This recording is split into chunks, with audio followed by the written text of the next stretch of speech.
golaha wasiirada xukuumadda Jamhuuriyadda Federaalka Soomaaliya oo yeeshay kulankoodii caadiga ahaa ayaa cod aqlabiyada ku ansixiyay soo jeedinta wasaaradda gaashaandhigga oo ah magacaabista taliyaha cusub ee ciidanka xoogga dalka Soomaaliyeed kaas oo loo magacaabay General Ibrahim Maxamed Maxamuud oo leh khibrad ka badan 18 sano oo xagga ciidanka ah aqoontana ka gaaray heerka labaad ee jaamacadeed.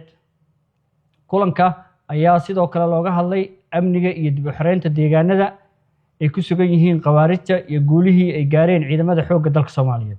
kulanka golaha oo shir gudoomiyay ra'iisul wasaaraha xukuumadda Jamhuuriyadda Federaalka Soomaaliyeed mudane Xamse Cabdi Barre ayaa lagu bogaadiyay howlgalladii ugu dambeeyay oo ay sameeyeen ciidamada xoogga dalka Soomaaliyeed gaar ahaan deegaanka Jabad Godani oo lagu dilay wax ka badan 550 qawaarijta ah oo 80 ka mid ah yihiin ajaanib.